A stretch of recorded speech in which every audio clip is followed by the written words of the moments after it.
Good morning. Today is Friday, November 7th. This is the Dryden Public Broadband Committee meeting. It's the first of two meetings each month. This is the reporting meeting on everything that happened in October. We'll also be talking about some discussion items for the Broadband Committee for their advice and talk about where we are with the project. We'll do some high-level reports. We'll do some deep dive into some of the different departments, and then we will come back around to some of the top topics for conversation. Yeah, Graham's here. Awesome.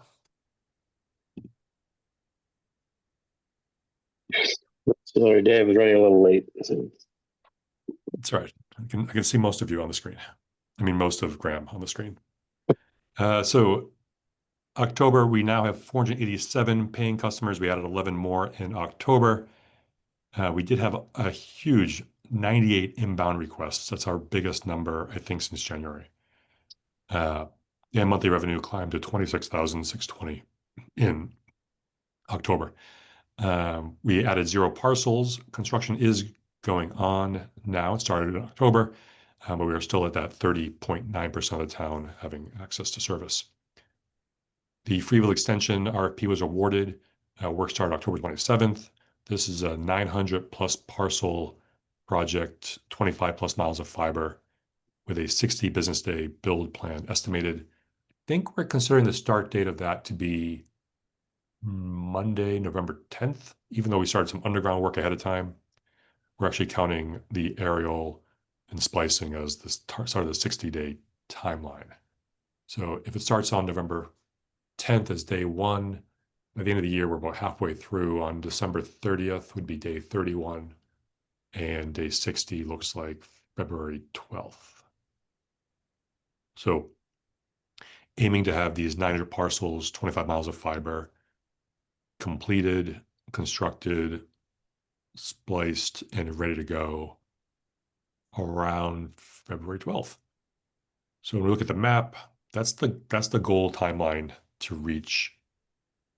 There are some potential slowdowns or delays in that timeline. Think if there's major weather incidents. I took off a couple days for Thanksgiving and Christmas and New Year's.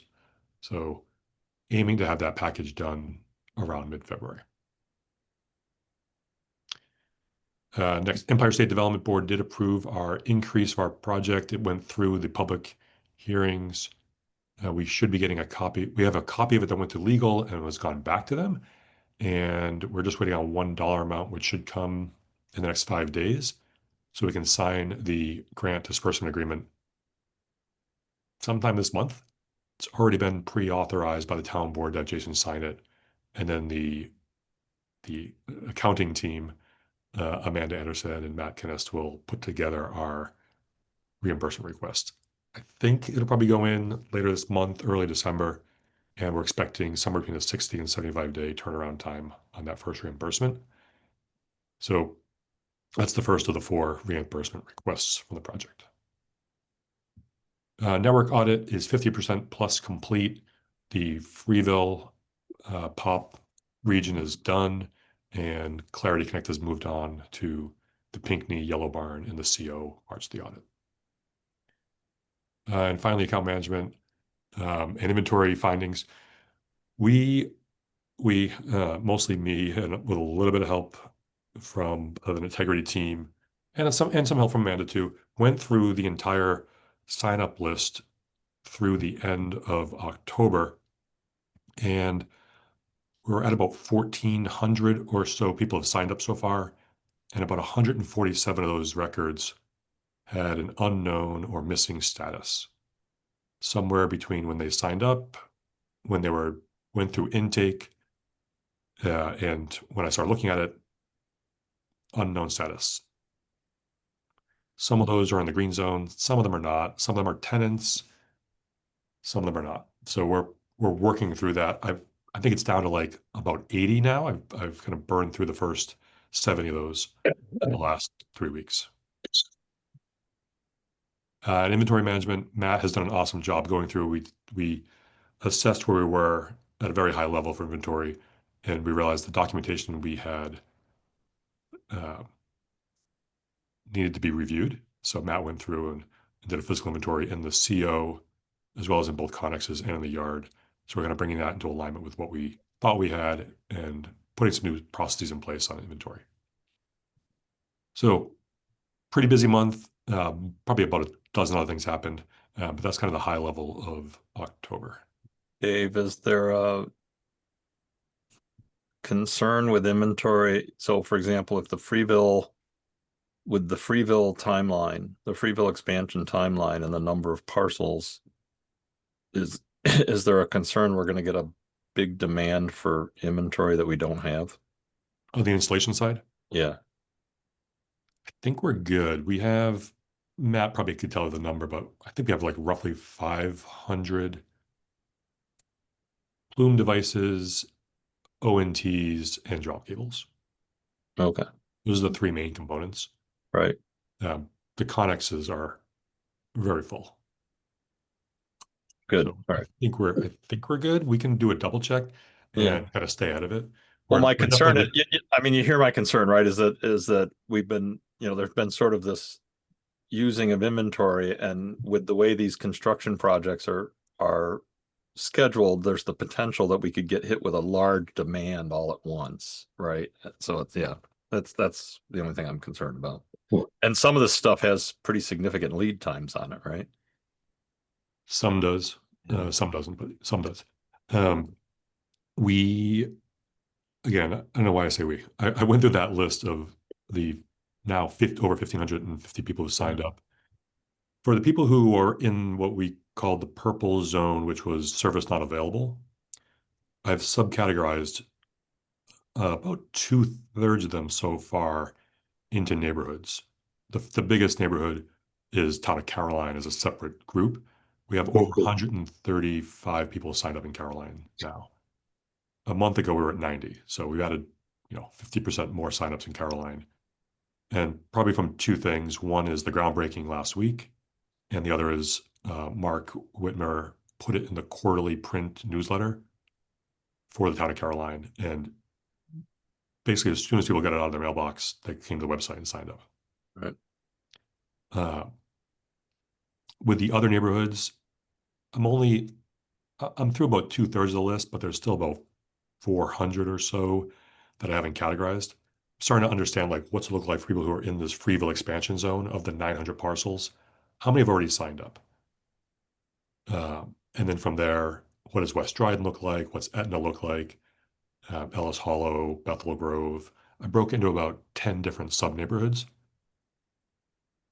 So as we are doing the building and putting it live, we should know based on, people who've signed up in advance, what the first month looks like for installs. And, and where we have a lot of signups, where we don't have that many signups.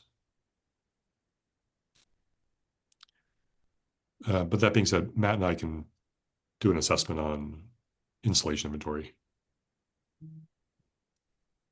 Now, when you say many gaps, Dave, are we up, down, or just we're missing counting things? Or, I mean, In the signup list? no, in the inventory management. So Matt could, I don't want to put Matt on the spot. Some things are higher than we thought. Some things were lower. Some things we're learning do not necessarily mean the same thing. And for that example, if you are taking fiber or conduit or strand, the metal cable that we use between the utility poles, you get them in rolls of like 25,000 feet.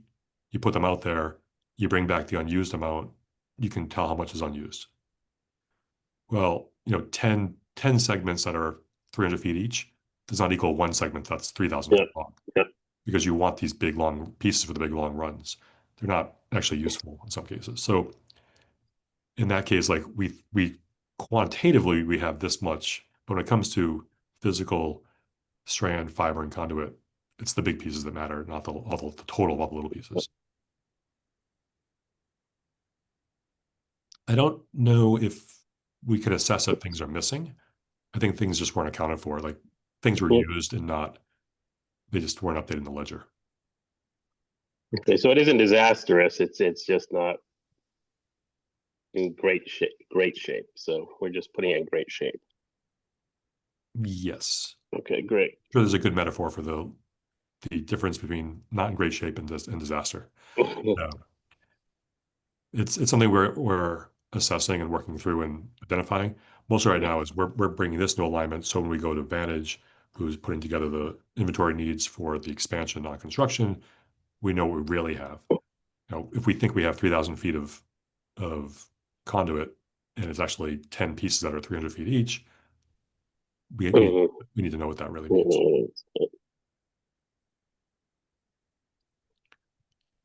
And if we shift vendors for, the plume and the ONUs, that kind of thing, we'll be in better shape to know how that transition will work. So, Yeah, we'll talk about that in a few minutes, but yeah.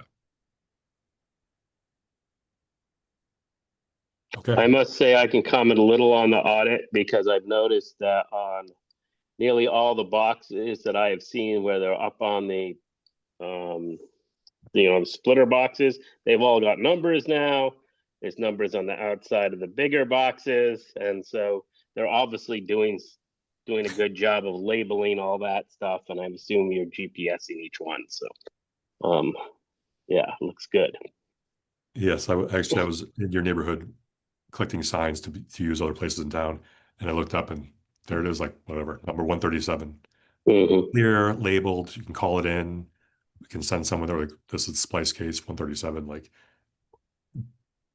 I'm not gonna say game changer, but it's a big difference. And knowing that house, that splice case has an 8-port device that has 3 used and 5 available. Yeah. Yeah. I'm sure Brad could talk about a bunch of other things that are good about the audit beyond that.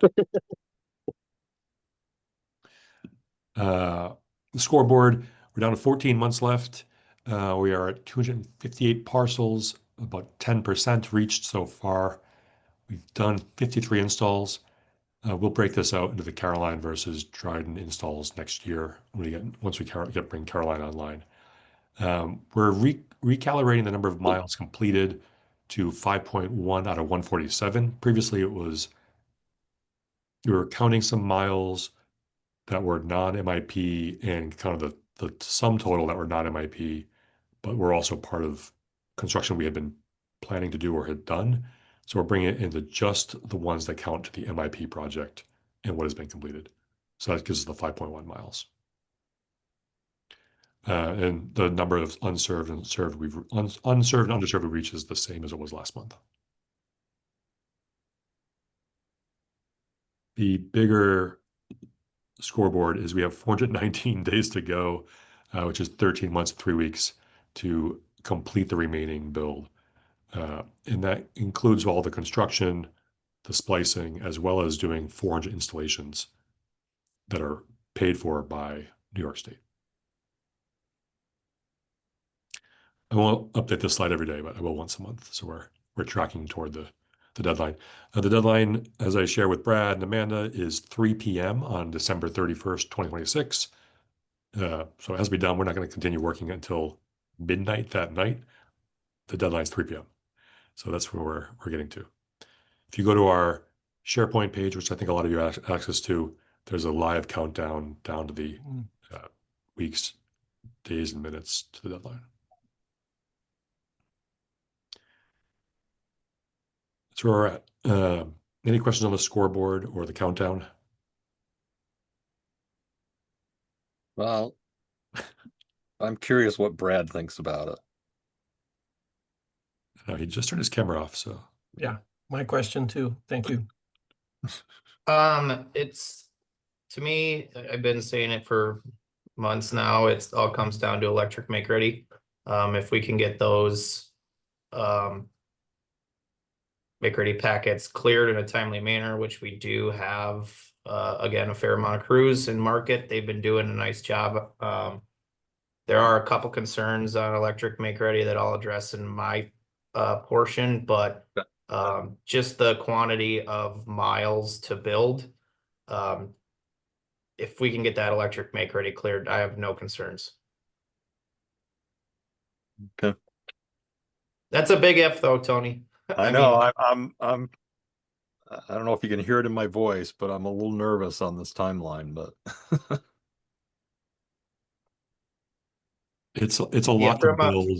It's a lot. there's a lot to do in a pretty short period of time. But yeah. Brad, From strictly the outside plant construction piece, the 140 miles and the time we have left is very doable. It's a matter of making sure we're diligent in dealing with our greatest risks. Number one being electric make ready. Make ready, right? Yeah. Brad, this is Mark. Is electric make ready the field work, the clearing that the crews do Yep. at the lines and all? So Yep, that's exactly right. So okay. basically, they are, it's a big process all the way from, we enter applications with NICEAG stating, hey, we want to, attach to your poles. It's then surveyed.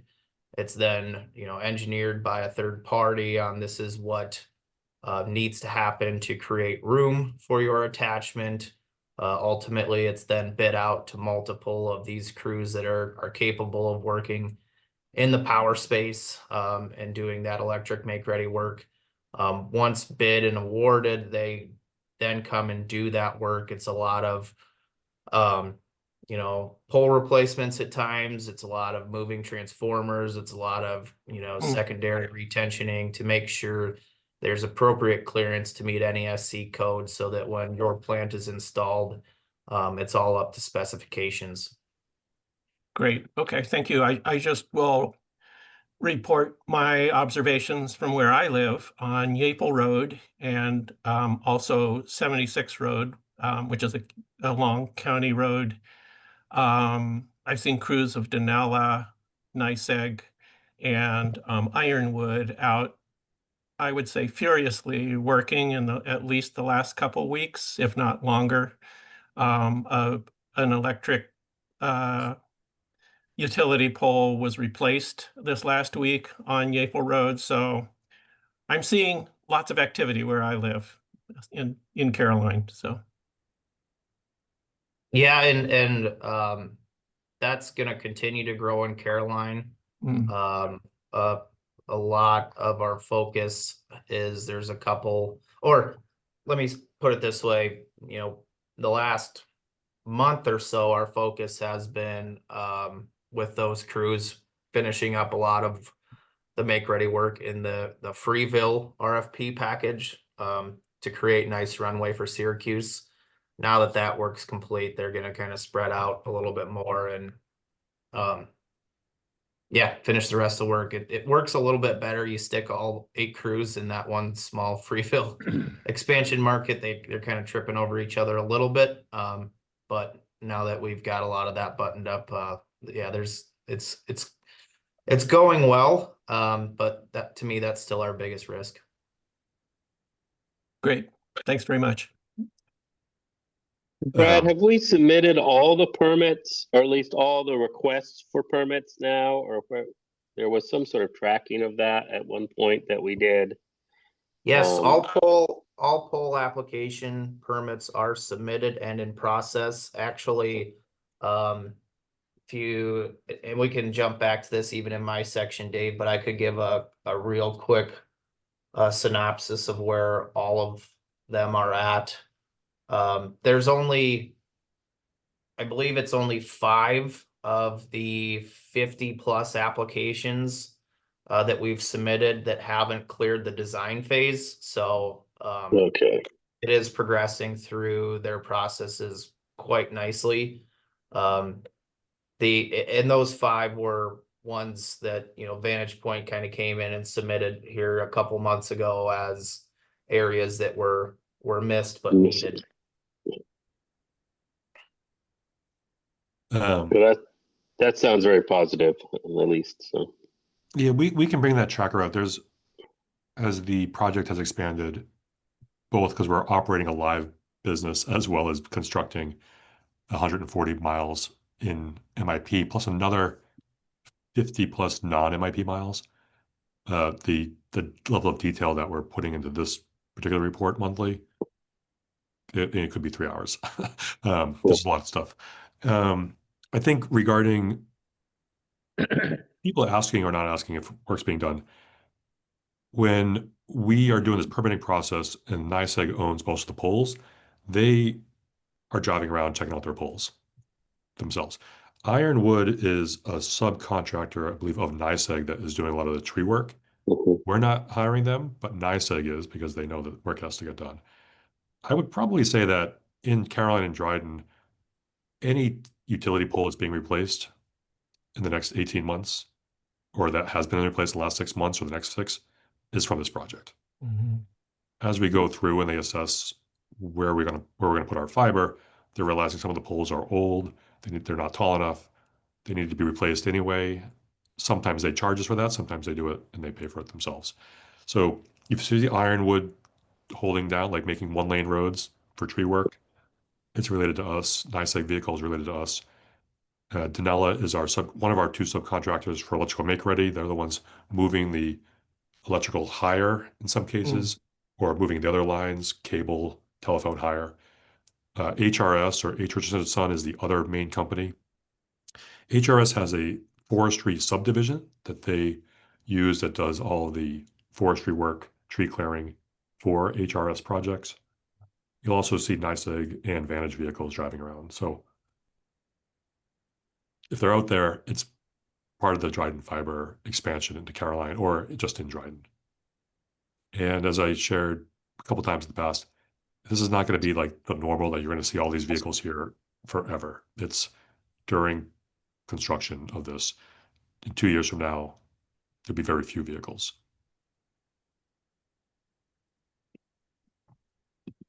All right. And we talked about the growth. It was pretty low. We had 11 in October. We're at 47 now. Maybe we'll add 10 more each month and get just over 500 by the end of the year, which is off our initial goal. However, given the fact that we paused all construction for almost 9 months and redesigned the entire project from the ground up, that's kind of the acceptable way of dealing with where we are, is that the path we're on was going to have a lot of gaps when it came to do installations. We found some of those already, where we have houses in the green zone where there's not enough fiber or ports available to service customers from our previous design. Also, the speed of implementation was perhaps consistent. However, it took us 3 years to hit 30% of the build, and we were on track to do about 10% more build per year, ending the project that started in 2022 in 2032. So we're way lower than we expected for installations, but that's because we're redesigning the entire thing and getting us off this 10% of the network per year plan that we were tracking to. At this point, we're hopeful that we'll get everything done by the end of next year, if not early 2027, which would be about 5 years ahead of the old timeline speed.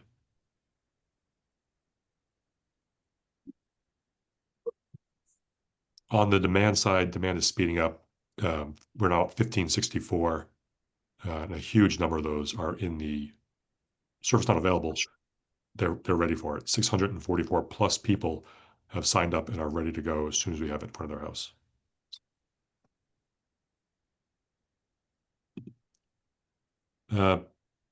This is the slide for the MIP project. Everything in red and blue is part of the plan. And the gray is non-MIP, but we're going to be building there too. Can you see my screen? Yes. Yeah. We talked about MIP already quite a bit. This is not much different regarding the reimbursements. The Caroline Central office construction begins next week. It's ongoing, even if you're not seeing things. The groundbreaking was last week. We'll be getting the material in, and that hut will come together, probably be open and ready in the spring as far as connecting our network into the Caroline network and then having the central office good to go.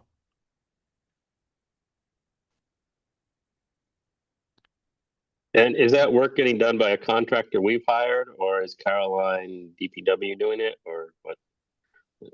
Caroline DPW is not directly involved with the project, so we are having one contractor come in for the setup of the property, the land itself, and another, actually, I think it might be the same company, to actually do a hut build and getting the hut ready. So yeah, that's all being done. It's part of the budget to have it be subcontracted out. We're going to have the town do it, but we're going to have it be all subcontracted out, following our existing procurement guidelines and rules. And Brad's engineering group will be watching over how they install that, so it's up to the spec he needs. So, yeah. Okay, Very great. much. Yep. Yep. Yep, Thank we you, Brad. inspect that.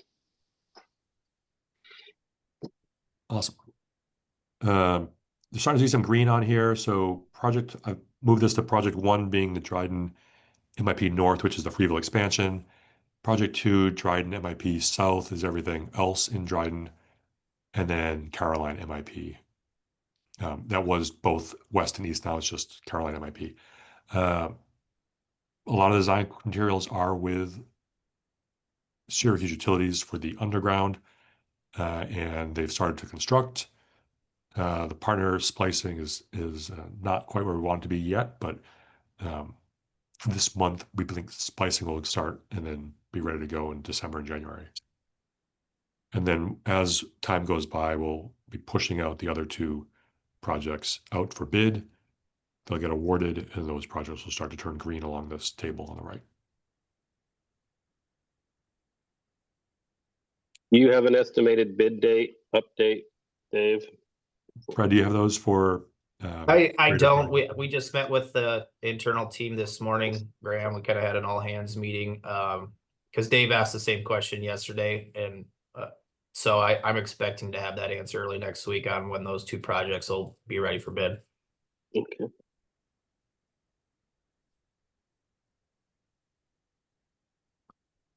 The bid process will follow the same one as the Freeville expansion, which is we'll post the RFP. We'll have 15 business days for people to submit bids. Somewhere in those 15 days, we'll have a non-mandatory meeting for the contractors to come in and review the RFP together. We'll have a bid closing date. We'll have an opening, and then generally within 24 hours, we'll award the work. Then there's a 45-day business day period to get ready. That's a time to handle all the contracts, signing, bonds, permitting, everything, inventory, make sure everything's lined up, and then kick off the construction. Freeville expansion was 60 days. I think the Greater Dryden RFP and the Caroline MIP are more than twice as many business days. If the timeline fits together, we should have those awarded sometime in January. Construction starting around March 1st, which will give us 10 full months to do the work for those. Pretty high level, but that's the pathway we're looking toward.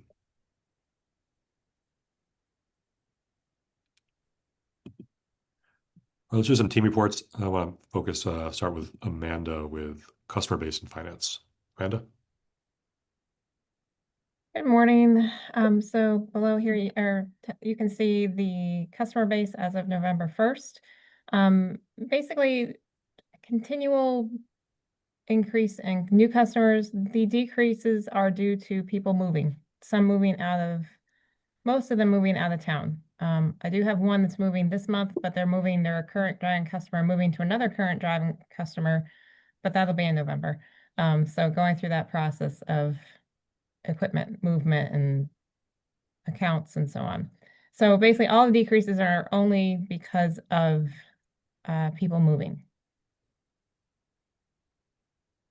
That's good to hear, because I know I've been getting all sorts of mailings and things from Spectrum offering all sorts of great deals. I should say there was one customer that canceled and went back to Spectrum, but they were having issues with certain sites for educational being blocked. And they were like, well, you're blocking our sites. And we're like, no, that's not us. Yep. And so they had something else, but never figured it out, but already had changed back. So I should say, I think that one happened in October.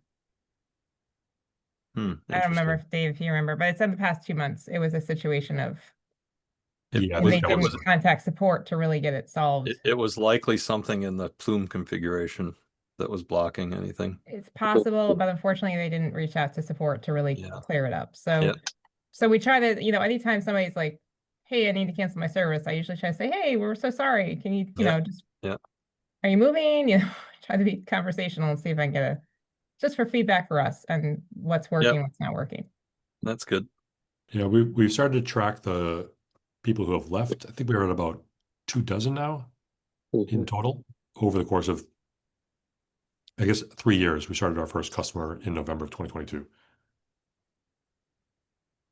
Yeah, So and- we're tracking not just that they left, what they were paying per month, and if we can find out why they left. Yeah, and some of it's tenant turnover. I know from mine, it's the tenant left, and then when the new tenant came, they got the service again. So, Right. well, Usually that's the case. I can never guarantee that. So it's kind of those, we have to wait and see what they do, what the new tenant or new owner of a home does. Right. Great. Any other questions for Amanda?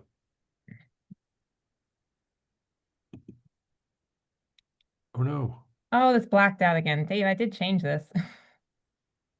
We're using SharePoint, which has some, I don't know, the template we're on or whatever, it just wants everything to be black on black. How did we solve this last time? You have to put a white background on it. And that's what I did just, before the meeting started, but it didn't save. It didn't take. Do you want to just give us the highlights from what you can see, and I'll see if I can make it work too. Yeah, let me go in there.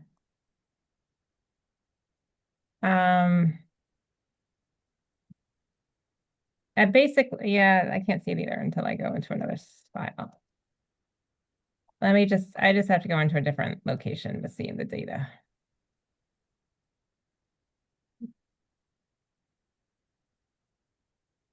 Right there. Okay, so in the month of October, the main things that customer subscriptions, as Dave said, revenue was 26,360. We had an other revenue source of 40,000. That was actually Caroline's payment of the management fees that went into this fund for basically Dave and other management side for Caroline's portion of the project. Operations was 27,658. A little bit more that was due to we started paying insurance. We had our first insurance bill, along with, I was trying to think, was there anything else unusual? Oh, and there was 3 payrolls in the month of October. That was the other piece. So that's why it's a little higher when we get to the chart. I have notes about that. I don't know, Dave, did you get it to change and can share it? There, it's pretty close. How's that? That's better. So that's basically what I was covering, just going through. I actually had a phone call this morning with Municipal Solutions, who helps manage our borrowings, about getting documentation ready for our next funding from the bond anticipation note in January. So a conversation with them to ensure that we have all the documentation back and turned in that we need.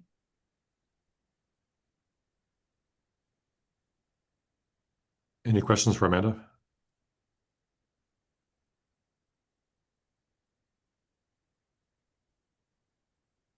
All right.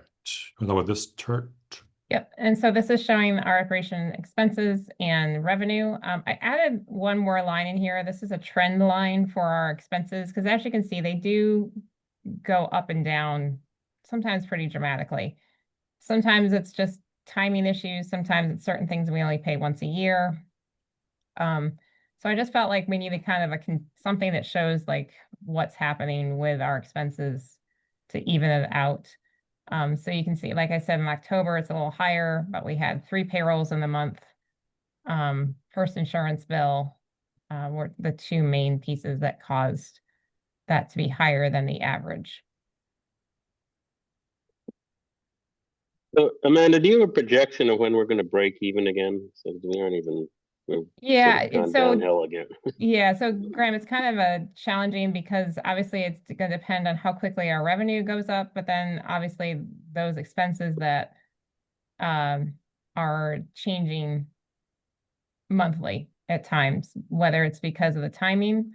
And so, which is why I was trying to show this trend report. So this trend line, so you can kind of see we're again very close. We were, in May of 25, we were, pretty much breaking even, but then it dipped, our expenses dipped, but then the trend went back up. And so you can kind of see we keep getting closer to it and sometimes reaching it and then coming in. So as we add more customers, that's going to continue to bring that revenue back up and hitting our kind of the average expense.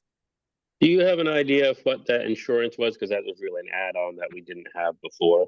Yeah, so insurance for all of the coverages for the project or for the equipment and casualty and umbrella, and we even got tech cybersecurity for the servers and so on. It's I want to say it's about 14,000 a year.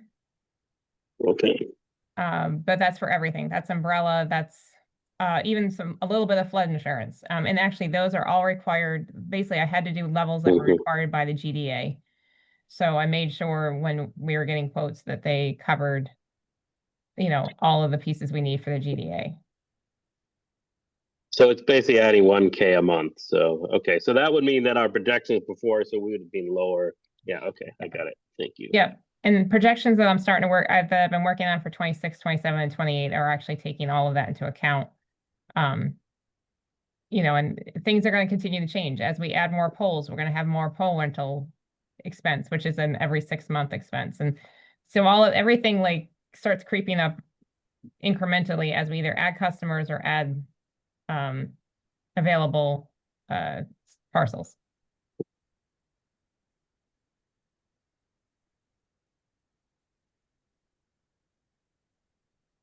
It's not exactly a one-to-one like we had.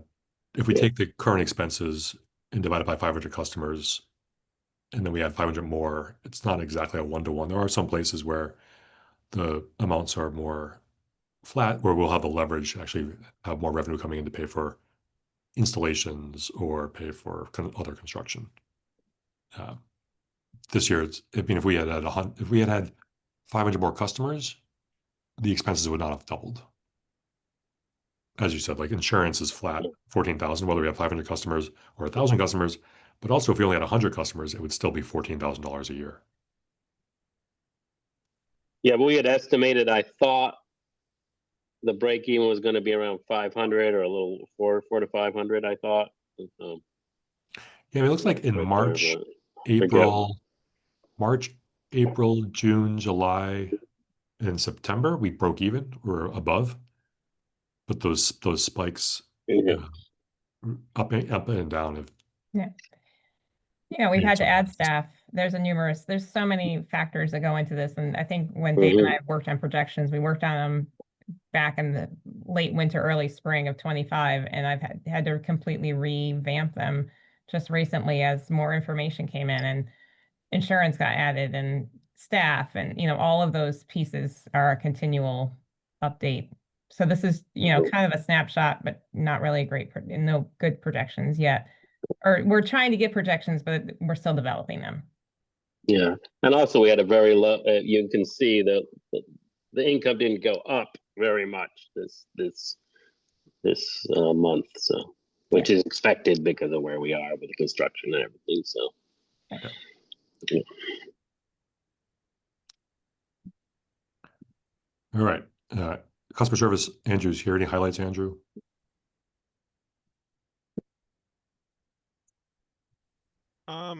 Yeah, I don't have any necessary highlights. These are these stats from this month. Pretty standard. I don't think there's anything in particular. Cool. I'd say feedback on customer service has been very positive. I think most recently, Tony and I went to the village of Freeville for their village board meeting on Tuesday night. This did happen in the month of November. even though this is the October report. And I think like the Village of Freeville is a customer, the fire department in the Village of Freeville is a customer, their wastewater treatment plant is a customer, and I think 2 or 3 of their board are customers. And one of them said customer support's really great. There was a handful of people in the audience there too who are customers too. So very, very happy with the customer service that the project is providing. Excellent. Well, I'm certainly glad to hear that. It was a little competitive there. Tony and I were there to present on how Dryden Fiber was doing in the village, and they said, "Well, what's the build out? We're at 77% of the village of Freeville and 80, maybe it's 88% of the village of Dryden, 77% of the village of Freeville. The take rate right now in the village of Freeville is 29%, which is pretty good given the amount of marketing we've been doing. They asked how the village of Dryden was doing, and they are at 28%. So 1 percentage point lower take rate in the village of Dryden, and the Freeville team was very excited. There were some high fives. We'd love that to be 50%. They could play a part in that. I think the next time we report to them will be after the Freeville expansion is completed. We will be in front of every house in the village of Freeville. And then we can go back and say, now everyone has the opportunity. It's a little easier for them to at least talk about the service if it's available to every one of their residents. So thanks for integrity on the customer service side. I haven't heard anything but great positive feedback. All right. Well, thank you. Installs, as we shared, 11 this month, but as of today, actually, maybe as of yesterday, we had 7 already scheduled out. So that plus what we have live, we're going to be really close. We'll be at like 495, 494. We're getting close to 500. As I also shared, we're tracking the number of people who've already signed up in the Freeville expansion area. Those parcels should come online around mid-January. I think there's already at least 30 who've already signed up in that expansion area. I'll get those numbers together for next month. I don't think there's anything else necessarily on installs. Any questions? Yeah, do we have adequate signing in Freeville? We'll talk about signs. We have a lot of signs that have been put out. I requested all of our customer base, if they have signs that they're done with, we'll pick them up. I think one person said, yeah, I'd take my sign back. I know I've driven around by a lot of the existing sign houses and the signs are not out anymore. They're in garages, or maybe they blew, a few of them probably blown away. So we're going to talk about ordering more signs a little bit later today. Somebody We said, are. Go ahead, Tony. somebody said to me yesterday that they asked for a sign and they were never given one. Yeah, I thought we had a lot more. I thought we'd get some back, and we don't have them. So I Yeah, have a yeah. sign list of people I have to follow up with. I have a handful that we used for the the groundbreaking in Caroline. So we'll put those out. A little bit because there's a million things going on. A little bit because I was waiting for Tuesday to be over and not put our signs out on top of election signs. Right. Now that the election signs are coming down, we can put ours out and kind of look like a fresh new look, not just blend in with everything else. That was my backup excuse for like dealing with the sign situation and running out. So there's a lot of signs out for other things right now. We also are sending construction postcards that do lead to installation requests. We sent them out to Meadow and Leisure a few weeks ago. I know that Matt and Amanda arranged them and sent them out for Annie Lane and Walden, the next 2 places we're doing construction, because in the last 24 hours, we've had 2 inbound requests from Annie Lane for service. Like people get the postcards that says construction's coming soon, and they sign up right away. Have we got some signage in the Freeville post office?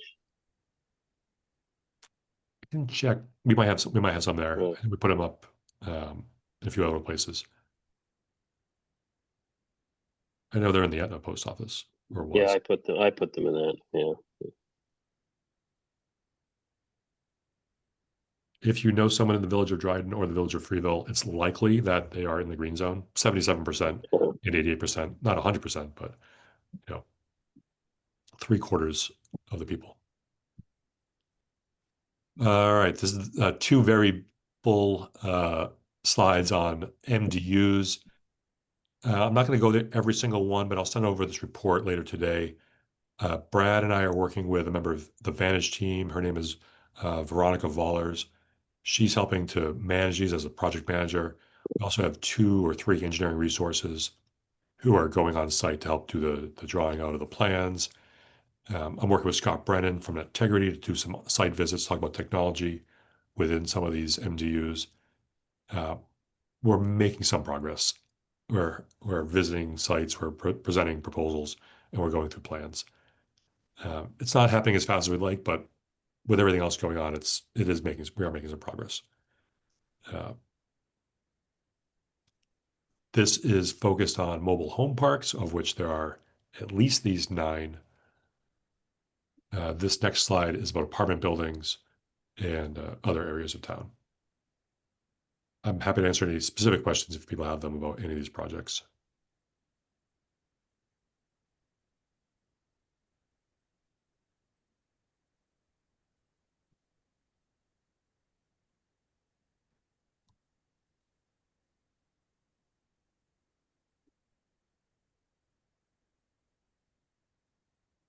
I will share this with you. If you have questions, I'll let you know. We're making progress on George Junior Republic. We've talked to them. They have existing conduit that goes from their building right to the street. All we do is bring the fiber down Route 38, Freeville Road, and then drop into their conduit and bring it back to their building, and they should be good to go. Hopefully that happens in the next 60 days. We're just waiting for a couple more things from them to sign off. TC3, Tony and Graham and I are going to meet at TC3 with their director of technology later today, see what their needs are. We'll determine with Vantage and their engineering team how to bring service into them. And I did have a meeting scheduled for yesterday, not necessarily an MDU, but it got rescheduled for next Thursday with the superintendent of the Dryden Central School District. Talk about how we can provide service to them. They do have a credit that they get back from the state for their broadband. It's like an 80% credit back on what they're paying. So we're going to see what that looks like, if we can be the provider and get the credit back for them, or if we can provide a price that's as good as what they're paying right now. That'll be for the high school, the middle school, the 3 elementary schools, and the bus garage. So we'll know more about that in a week or so.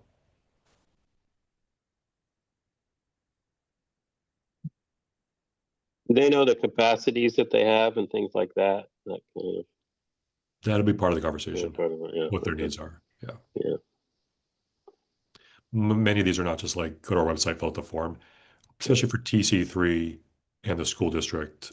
This is why we have the business tier, but this is why we have the 4th business tier, which are enterprise, which is what do you need? How do we customize what we can offer to you and then work together to provide a solution.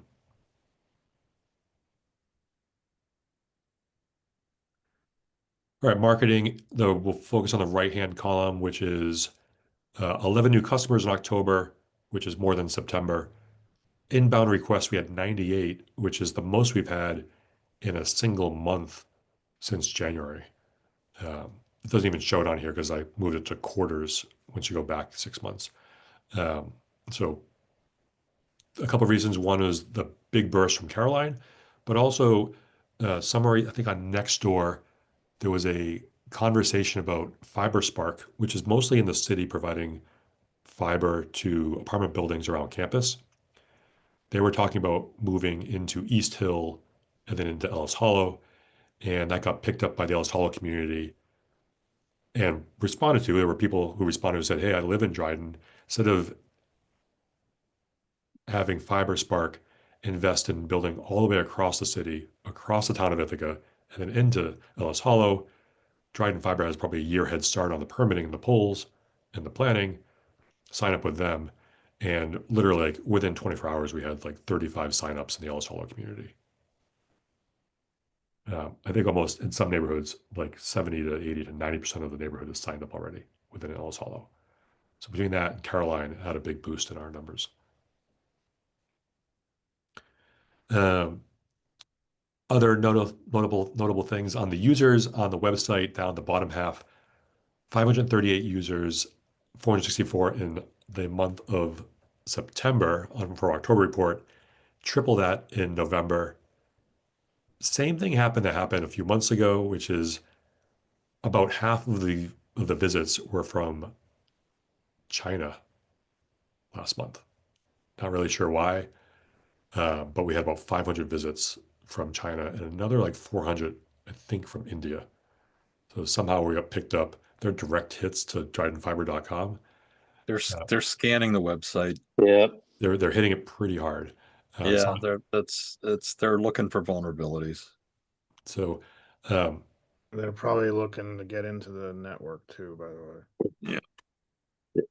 we're seeing that in the website. The visit time is substantially lower at 42 seconds. But when it comes to the signups, we know the signups are actually really increased because those are real people who live in the towns of Dryden and Caroline who signed up. So it's like a false positive. They had a big increase on the website visits. Google Analytics is pretty good to trace back by timeline and by country of origin. So we can say like, these are not really ours, but we did have an increase. Even if we back out the ones from outside of the United States, Right. we had a big increase. We still have a substantial increase, but the raw numbers show a big jump. Are we blocking some of these coming in, or do they have that ability? I mean, I know we do that within Cornell. There's certain segments that we see an abuse, we will start blocking IP. I mean, you're chasing them, but Yeah, it's whack-a-mole. well, it's whack-a-mole, yeah.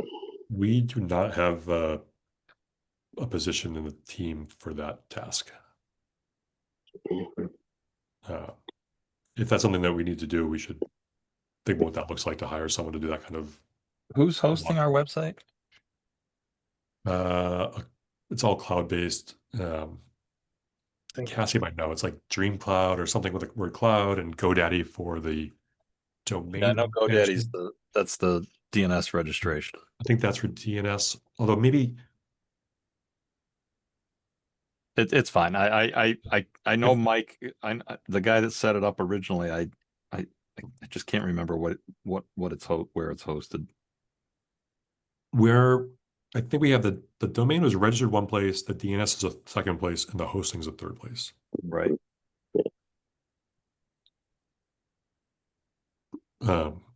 Mark had been helping out with that since he left the project. That was like his main volunteer part of being part of the Broadband Committee. We haven't replaced that work that he was doing to support the kind of the back end of the domain and the website. The front end updates, Kyle has been doing a great job with those updates. But when it comes to the there's Drupal patching and stuff that we could use a resource for that. We don't have one right now. Yeah.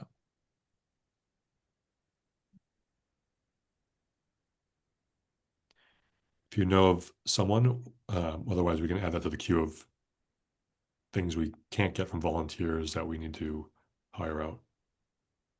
I don't have experience with Drupal, but I do have experience with other backend technologies. Well, neither Kyle nor I are huge fans of Drupal as far as a front end for updating the website. However, at this time, given what you've seen so far in the project and the resources, this is not a high priority of replacing the whole website with something perhaps more standard like WordPress. So we're in a holding pattern. We're okay with it for now. It seems to be functioning. We haven't had any issues, even if this China thing is trying to crash our website or break in. It's disconnected from the actual network itself. So it's not connected to our SharePoint. It's not connected to right. the Fiber. Well, it's completely separate hosting, and it's the hosting environment should be pretty good. The problem is the longer you go beyond patch release, the more vulnerable a site gets. Yeah, I mean, I log in there a few times a month. I don't see an alert in our Drupal environment that says it's a patch. Okay. For Well, that's what I'm not Yeah. sure. Depending on where it's hosted, some of this patching may be done automatically. Yeah, it I'm not might be sure. managed. Yeah. Yeah. Yeah. Like I said, I'm if you think of it, I'd be curious to a reminder on what the hosting environment is. And Dave, when you say it's collecting customer information. So, and where that gets stored, I thought that got stored back onto the SharePoint somehow, but I'm really not sure of the architecture. But That is stored on the Integrity SharePoint server. okay, so it has potential of vulnerabilities whenever you do that kind of thing, but yeah, so that's what they're looking for holes. So yeah, having the front end patched is one of the best ways to do it. So, or you can block certain, you can try and block things, but that also that is whack-a-mole. But I was gonna say, like, why don't we just geo block it to just US IPs? I don't feel like there's any harm to that. yeah, and it's especially we put a note on out to the customers in case they're looking at their bill outside. Well, actually, maybe we may still be able to see our bill because it doesn't actually go through that website. I don't think it must be because that stacks billing, right? That's right. So they have their own site. So Yeah, it's a different Yeah, I protocol. mean, given our customer base does have some segment that does some international travel, I don't know if we would necessarily want to turn the site off outside of the country. We can see if that's something Kyle and I can even figure out how to do within our existing hosting. At some point, hopefully before the end of the year, Cassie and Kyle and I can get together and document where we are with everything. Because right now Yeah. it's a number of different accounts, and because of two-factor authentication or multi-factor authentication, like we have a number of different resources who are helping to manage this. yeah, Yeah. All right. I think we've given that a lot of time. Groundbreaking was last Monday. I sent some video around. Our videographer is open to editing the video if there's anything wrong with the titles or the flow, or I mean, he's open to doing that. He's going to cut some smaller clips for social media. Right now it's a 3-minute video, and then we'll post that out and share that with people. We also have some photography from Kyle. We've got about 30 or 40 photos. I sent those around too. So we'll start using those this month for promoting the groundbreaking. Some of the people that were there, I put asterisks next to the titles of people who had sent representatives. So there was a representative from the governor's office, from Senator Schumer's office, from Assemblyperson Kellis's office, and Josh wasn't there, but there was a member of the ESD, the Empire State Development Staff regional office that was there. Dan, Ray, Cassie were all there from Dryden, as well as Jason, who spoke. The Caroline Town Board is there 100%, and Mark spoke. And then from our Broadband Committee, both Graham and Tony were there. So it's a good turnout. Made some news. As you may have heard, I was on the radio Monday morning on WHCU. And if you saw, there was a partial interview of me last night on TV. There's also some coverage in Cortland Standard, and I think Tompkins Weekly or Ithaca Voice. We'll do a roundup of media coverage probably on Monday once we kind of get through the 2 weeks of coverage. Yeah, the print version of the Standard cropped the photo, so about half the people were missing from it. That's why you got to stand in the middle. That's why you got to be in the middle. Right. All right, marketing. This says August. This is stuff that's ongoing, which is our email. The refer a friend. We do have, I believe, 3 refer a friend credits that we're offering out this month in bills. So there are some people who are putting names in. Most of the names I've seen that are in are customers, not just putting in, other names. So that's having some probably a very small impact overall. Automatic billing, we're continuing to track this through the end of this month to see how this impacted. I don't think we had like a huge increase in people who were not doing automatic billing. Part of that was because we only really sent out one email blast, and we only had about a 25% open rate reported from Constant Contact or from MailChimp. So it's possible that people who are not on automatic billing may not have even known about this because a single email, they might not have even seen it. All right, let's go to the engineering update with Brad as we get to the final third of our time together. Brad? Yeah, I'll run through my updates here quick. First of all, electric make ready. We've talked a little bit about it already with 8 crews in market. They are making good progress. I just wanted to highlight a couple of concerns that we were running into. NYSEG did, I think, inadvertently issued no more outages for the year, which would impact our ability to get electric make ready done, because there does need to be some planned outages with that type of work. They did jump on the state call and kind of squash everybody's concerns, if you will. That no, there is not a no outage mandate, but this time of year with it, getting into winter, there's certainly more risks associated with outages. So they would be looking at outage requests with a little bit more scrutiny, perhaps, just to make sure that they are being handled in as short of windows as possible, etc. So I just wanted to address that. It was a kind of a major concern, but they've addressed it and said that we can still follow normal outage procedures. The other thing is we've been running into some issues. Dave, I haven't shared this with you yet. Cheryl at Richardson just sent it this morning, kind of quantifying where we're at.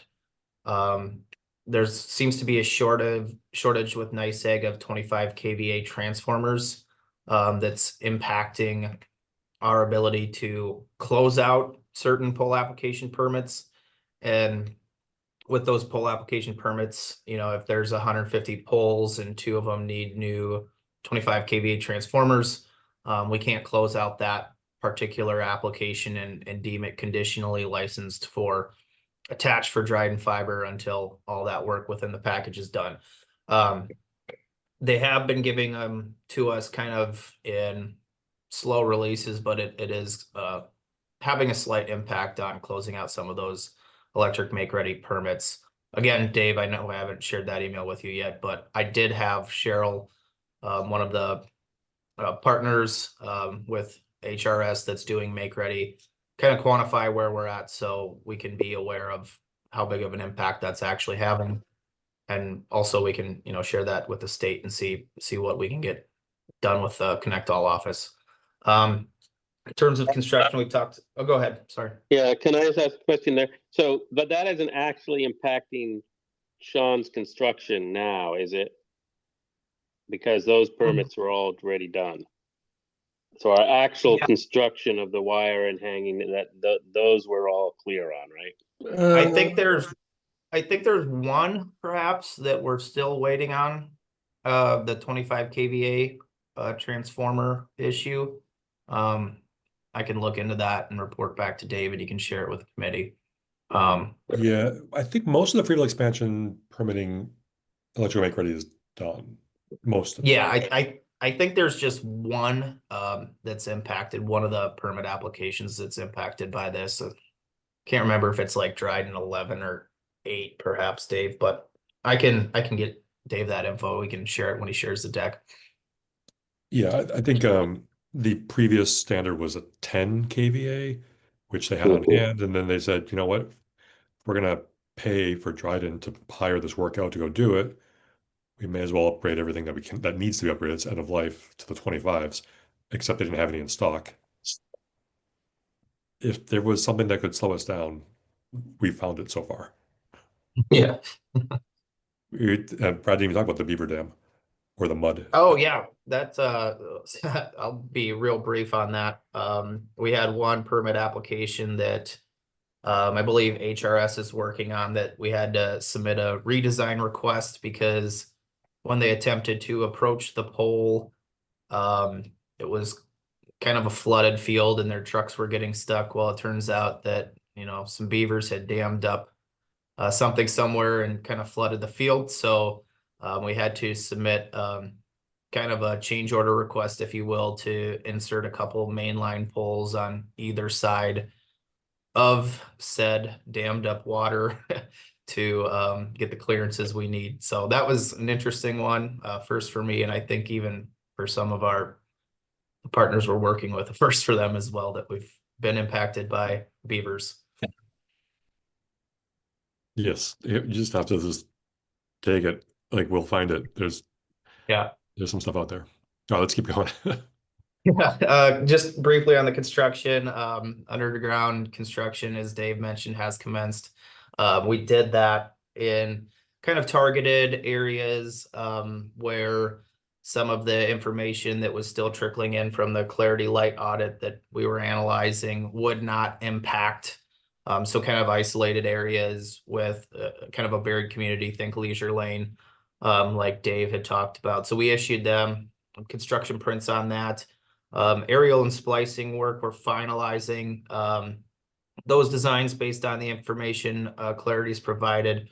Largely complete. We're expecting on Monday to have a kind of a big sit down with Syracuse, go over those finalized designs, see where we can get them to start working on the aerial fibers, specifically, hanging strand, doing anchor work, etc. To really go full speed ahead on the project, if you will.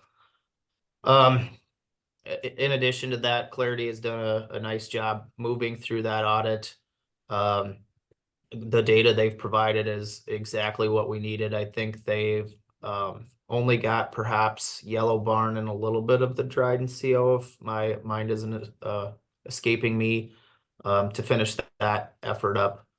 Only other two things. Well, one thing on here that I had, Dave already went through MDUs, but the Caroline hut with it, the Caroline DPW no longer involved there. We did have to go through a additional bid process to get the civil work done, the site prep, pouring the concrete, etc.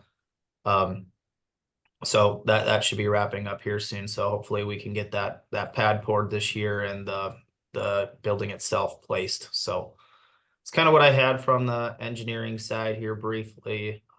Any questions?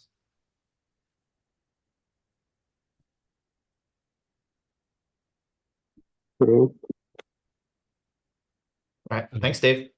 Thanks, Brad. One other topic that we covered, that we worked on, not in any report slides so far, is in the town of Caroline, we are going to have our own separate yard for materials and a connex, a container to put materials in that we need.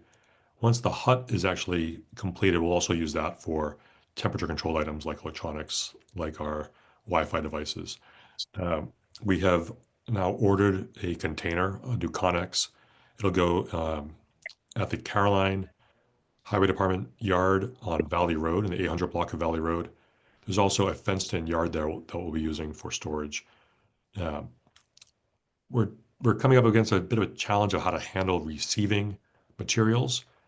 Our primary partner, Graybar, who we order from, they either deliver it themselves or they have a third party do deliveries. Some of the stuff that they deliver needs to be taken off with a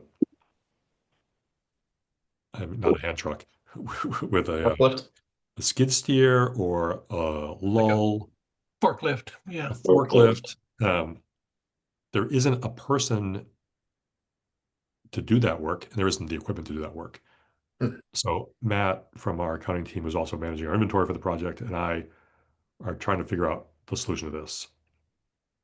We don't have an answer yet, but we do have a Connex now ordered. It will be arriving on the 17th, which is not very far away. It's on Monday the 17th. So we'll have a Connex there to store anything that comes in cardboard. So drop cables, I think all of the splice cases all the materials for the MPTs, MSTs, those all go in the Connex for when we get ready to build Caroline. You'll see some back and forth as we figure out how to deal with receiving materials in Caroline.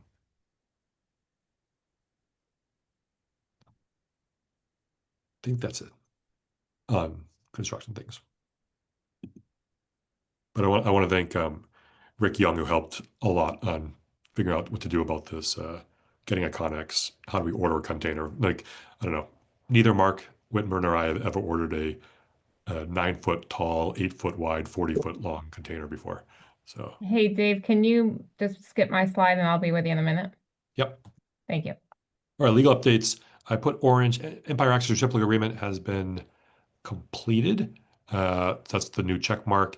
Everything in the yellow is made progress this month. So Empire Access Overlash Agreement has gone to Empire Access. They gave us the okay.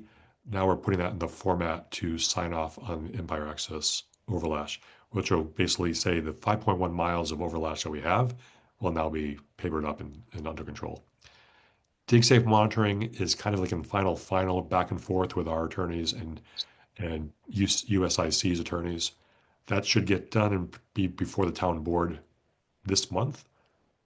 The Dryden Caroline IMA, we're working on that. Hopefully that will go to the Caroline Town Board and Dryden Town Board before the end of the year. Network maintenance and easement for Hillside. Working on the network maintenance plan with our attorneys at Phillips Lytle to have something in place. The easement for Hillside, I got it in my hand today. So that segment of the network that comes from Ringwood over through Hillside and then to Yellow Barn is now signed off. We also have the right of access agreement, so the rental units in Hillside can now be deployed. We already have at least one person there signed up. So that will be, I guess, our first new green zone now available for construction, for installations in the last couple of months. So that got turned in today. We'll send postcards out to all those residents, those addresses, and for the one who's already signed up, we'll get that scheduled. So filling up this slide of legal updates. Any questions on legal?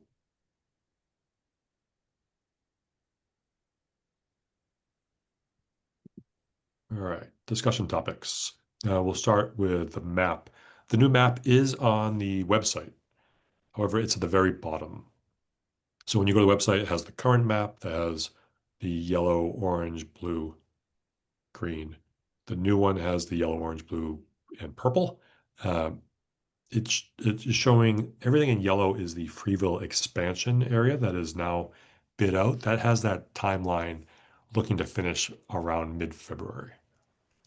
Orange is everything in the Greater Dryden RFP, and blue is the Caroline MIP RFP. Those will both be completed before the end of next year.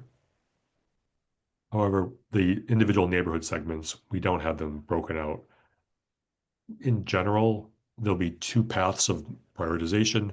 The first will be in that northwest corner, everything north of Route 13 that's in orange will be prioritized first as we move south. And the second will be the MIP routes that go down to Caroline. And then everything else will be fill-in on the Dryden side. But other than that, we don't have more specific timelines for anything in orange, except it's part of the Greater Dryden project, and it will be done by the end of next year. So everyone on the board had a chance to spend enough time with the map that we're ready to switch it over? Yeah, I think it looks better, so I Well, like it. Yeah, I mean, it's certainly better than what, it's certainly better than the current map, because the current map is like completely out of date.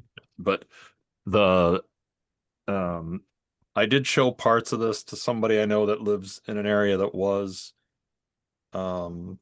not colored in at all and now is, they're in that Dryden expansion one, the orange.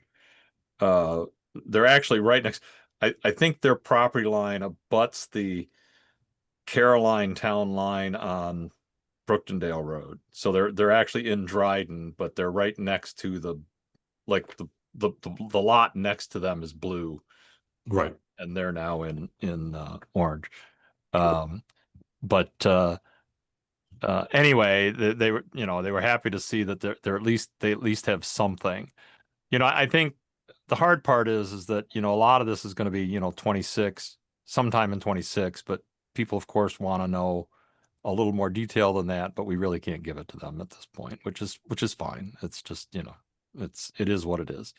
I think possibly, well, we're going to learn a lot as we finish the Freeville expansion yellow Right. zone.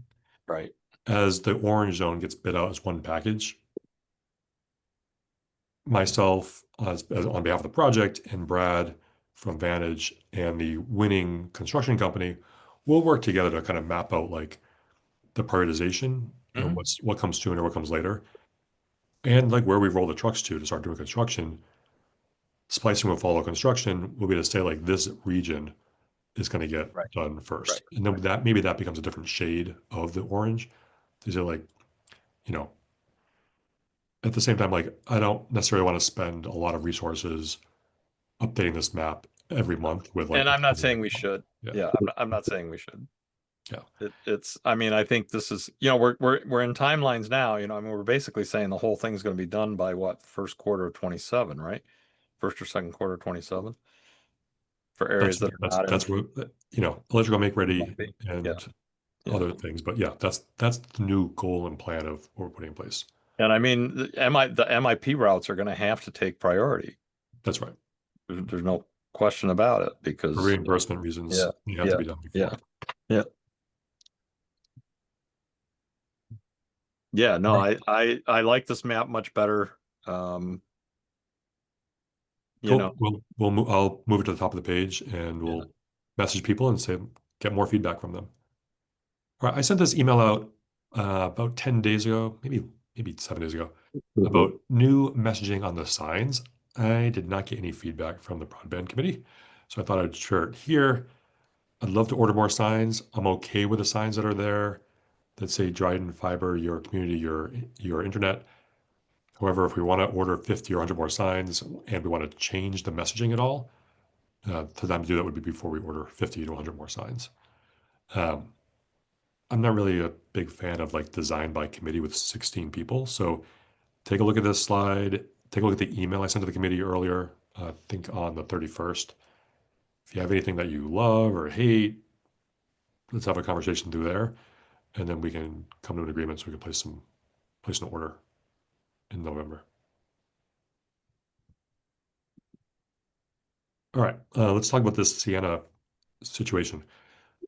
On September 4th, we learned that Sienna is switching from broadband to AI as their priority. They are, from everything we know from them, from Graybar, from Vantage, they're going to maintain what they have in the terms of the network, which is what's in our POPs and the ONTs or the ONUs. They're not going to continue to develop anything else beyond that. We want to make a switch because of their focus changing. We think we're okay with what they have out there for now, which is Sienna boxes in all 4 of our POPs, as well as about 490 or so ONTs, ONUs in homes. However, we're going to freeze there. We want to grow the network using some different technology. We looked at some options. Sienna would continue to do this, but we don't think they're going to continue to invest in it. So we don't want to spend a lot more time with them. Calix, widely adopted. We could go with them. We also have Adtran. Calix seems like a better fit for what we're trying to do. And I have some pricing that I'll show you. This would be to replace what we have for our plans for growth within the POPs to build out the rest of the locations in Dryden and all locations in Caroline. So that's kind of the position we're at regarding the switch or the router that's in the POPs. And whatever that follows along with that has to match on the ONU and the homes. Independent of that is the Wi-Fi device. We have been using Plume. Calix offers a Wi-Fi device. But what we learned in the last 2 weeks is that we can, that part of the conversation about plume is separate. We'll talk about that as a separate part of the conversation. For the equipment summary for what we would need to put into a POP, this is what they provided for the pricing, the install package, the device, the price per the ONTs, which is $99 for 50. We would need 50 of them at this budget line. This would be to build from where we are. Now, on the previous slide, we have plenty of room right now for Yellow Barn, Pinckney, and the CO with the ports we have available with the Sienna device we have. In Freeville, we are down, I think, to either our last port, we have no ports available. So when the Freeville expansion gets to the splicing assignments, they can put the devices, MSTs in the poles or in the handholds. When they come back to the Freeville POP, there's no place for them to plug in today. So we do need to put a switch in there. This would be a good time to go to our next phase, which is a non-Sienna device. So we only have to really solve this immediately for one device, which is the one that goes into the Freeville POP. Ideally, splicing starts in mid-December, and we have a device in there that has ports available in mid-December. There's some warranty devices. I can send the entire proposal out. There's also the subscription cost for the ONTs, because those have a subscription fee too.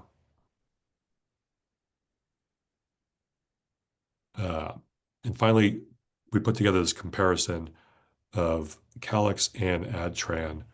Brad, do you want to talk through any of this to kind of look at Calix units versus AdTran units? I know it's tiny on your screen. If you can get a bigger monitor, hope you're not using your phone. Yeah, I mean, there's not a lot to look at here, perhaps outside of the total cost at the end. We have been working with both companies since on, making sure this comparison was apples to apples, but all indications being that Calix was the more cost-effective solution. Both companies owe me kind of a revised, essentially what they gave me was some unit-based pricing, if you will, like here's what it costs for chassis and the rack kit and grounding, and here's what it costs for the PON platform, etc. So I had to extrapolate a lot of the data myself to come up with these totals. So what I've done since is circled back with them and been like, help me out.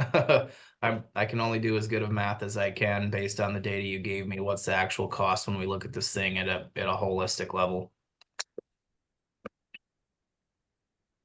And do we have some idea how much it compares to the cost of what we have or we're getting from the other company there? From Sienna? Sienna. Yeah, well, especially the ongoing cost. So yeah, we do have to renew our licensing with Sienna for the existing boxes and the existing ONTs or ONUs out in the field. That actually will be on the town board's plate for next week for the next 12 months. And we're going to continue to pay that licensing fee. So there's a couple pieces of this. One is we're going to put together, I know I met with Calix yesterday and Wednesday. We're going to put together a outline of the proposal. It says, here's the problem we're trying to solve. Here's why we think Calix is the best fit financially. Here's the long-term cost, as well as the individual right down to the ONT cost. And here's the remaining costs that we're going to continue to pay for Sienna as we keep that in the network and move that for the town board for week either on the 13th or on the 20th. Because it's looking like it's a $2 million difference. It's not small. No, it's a substantial, It's substantial 1.8. difference when we look at this. Yeah. And that's the sheer delta alone is why I've gone back and inquired with both to make sure I'm doing my math correctly. But is what it is. Dan Lamb has his hand raised. Hey, Dan. Yeah, Wow. Brad, hi. Did you forget to put AdTran on Oh, this grid? Because I don't see their name anywhere on here. I see They're Calix. the bottom ones. So Yeah. there should be, Adtran's the bottom block. Calix is the Yeah, top. sorry. and would this be a one time, or how many times would we go back and repeat this purchase? This is think of this as the one-time CapEx cost for the network equipment. For everything? Yeah, and this doesn't even, I mean, just to establish consistency amongst the bids that I was receiving, I looked at if we were to rip and replace all the Sienna gear too, just because until we're completely done with the clarity audit, we're not going to know exactly perhaps which MPTs need a Sienna device and which needs, one of these solutions. So I just looked at it, if we were to rip the Band-Aid and pull Sienna out, looking at the whole network, all of the ONTs, 100% take rate, what would we land at? And for a bid this size, I mean, for a purchase this size, are we doing an RFP or are we just selecting a vendor? So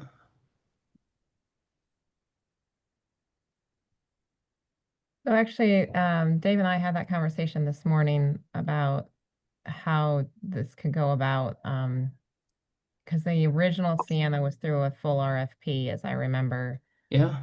if that's correct. So, but then again, we're like, can we get proposals? Is it professional services? Do we need a full bid? We kind of went back and forth. So I think that's a question we probably still need to ask. My first reaction is, I think if we have 2 or 3 proposals, is it a professional service because it's so unique? It's not, it's not going to be listed in the comptroller's guidance because nobody would buy this type of service. But again, can we make a case for it? Or do we need to go through an RFP? I have to say, we went back and forth.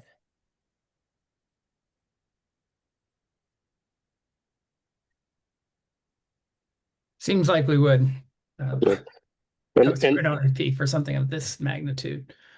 Yeah, and the other thing is that it does have a lifespan on it, doesn't it, Brad? So I mean, in 10 years we'll be replacing it again, probably, or 15. Yeah, kind of the accepted thoughts with access equipment like this is 7 to 10. Okay. So it isn't really a one-time cost, Dan. That's basically what I'm pointing out. I mean, you'll be doing it. They don't last forever, so. Yeah, and there could be annual licensing that, we need to get those pricings for those too. So That's part of what I asked for, Amanda. Because it is very not apparent to me with either company how their software and annual fees tie into it, and that's part of the clarification I asked. That's kind of my question, because it sounded like Sienna had this licensing fee, right? So does Calix or Adtran have that? And is maybe that why there's like such a big price difference? Because maybe Calix has like a subscription fee that we have to, pay monthly for support or something that we're not paying upfront or something. Yep. That to me, again, both companies kind of provided me, hey, here's what 1 unit of each costs, and that's why I've been going back to them. And we're kind of comparing apples and oranges at this point, so I want to make sure I've got all the detail. To your point of what is what. And Brad, we wouldn't necessarily do the rip out of everything, would we? Or, no. Yeah. No, actually, I would recommend would be leaving all the Sienna gear that's in the pops already in place. Augmenting any future deployment with one of whatever solution you select. And then Dave and I actually talked about this, in perhaps 2028 or 2029, when everybody's coming up from air from the build. You look at slowly phasing some of that Sienna equipment out. When you've got technicians and stuff that have some time on their hands to do that work.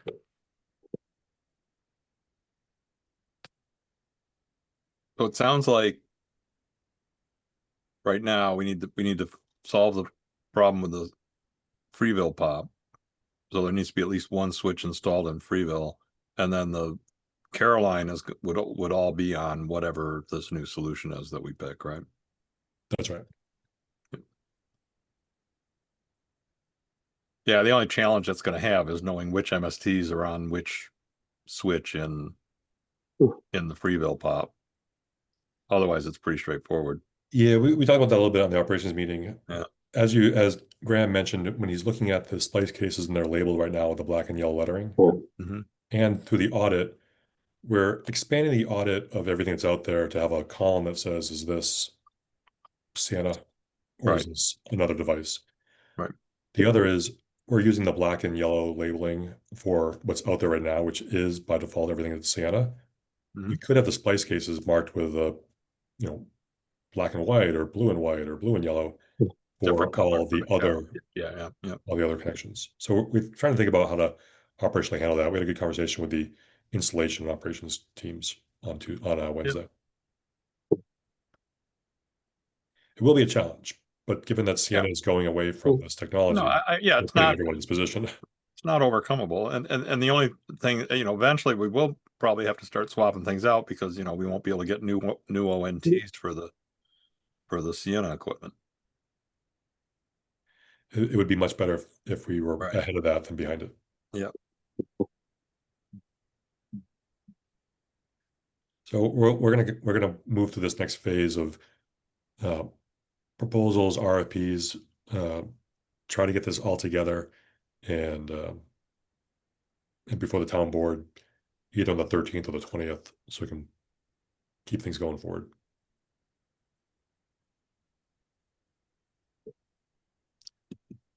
All right, independent of that is our Plume Wi-Fi device. I know we're over now by 6 minutes. Very high level. We have a licensing deal with Plume for their Wi-Fi devices and their cloud services. We use Plume pods, which are the kind of the cute little devices. About 80% of our customer base said yes, they want one of these Wi-Fi devices.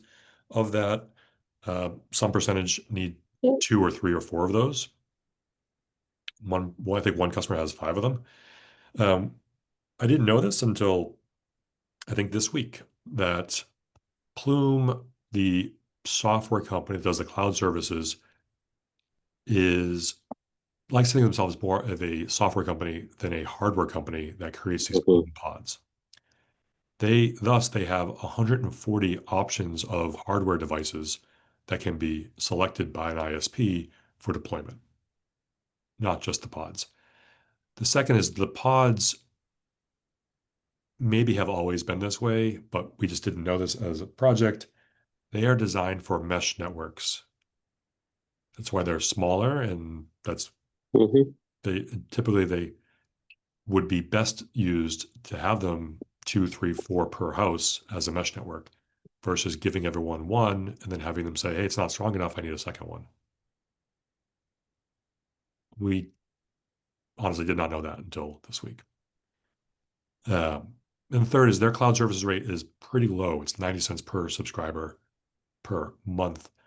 Calix has their own Wi-Fi devices. However, we can separate the Calix Wi-Fi devices from the Calix ONTs and rack-mounted routers that we need. Their cloud services are no lower than $2.10 per user per month. So it's over twice as much money. The feature set, not quite comparable. It's not even really like, they don't have anything that's like, wow, that's worth twice as much money per month per user. So we're kind of now in the thinking between Amanda and Brad and I of separating these two as 2 separate issues. We can use Plume for a long time. We already have a licensing deal with them. We have a long contract with them. We can plug that into the Sienna network or the Calix network or another network, or we could switch. They are independent decisions. There's not a big financial change to go with a single source for all 3 parts. So what comes next with Plume? We are going to order a few of their alternative non-Plume pod devices. I've I have the contact information for some different vendors who provide these. We're going to get a handful of them, put them out in the field, see the response rate. We may want to discuss giving our installation team the opportunity or the ability to say, you know what, at time of install, your house is pretty big. We're going to give you 2 pods. Instead of having them get one, have a poor customer experience because of the poor Wi-Fi for the first day, week, 2 weeks, and say, you know what, you have a big house. We're going to give you 2 pods. So we're gonna explore that avenue the next month too. Ultimately, the customer experience for people who do use the pods is great overall once they have enough for their size location. But we do have, I don't know, roughly a quarter of our pod users have to have multiple, which means they had a period of time from when they signed up, had the installation completed, where they were like, the service is not great. The Wi-Fi is too weak. The pod that you gave me is not enough. We need to get a second one. Do you That's have kind of where we're thinking about this. Go ahead. do you have any details on the other devices that you could send us?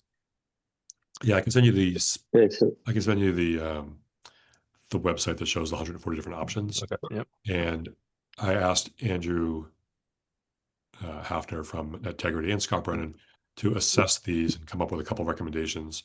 So we've picked out 2 as like leading candidates I want to try out. So from there, I went back to Plume. They gave me contact information who own these other devices. We're going to buy a couple of them and put them out in the field and test them, and use the next couple months to figure out what's a better solution for this challenging Wi-Fi solutions with the pods. And we'll also know pricing too. Okay. It turns out like an omnibus, like we're going to solve everything at once, new pod devices, new Wi-Fi devices, new rack mounted switches, new ONTs. Let's do it all in one single contract for, that doesn't solve the problem we're trying to solve. Well, that's it. Busy October. November is not going to slow down at all. A lot of construction happening, a lot of installations scheduled already, and as you've seen, a lot of other things happening with the project, including our first potential reimbursement request to the state and the signing of the GDA.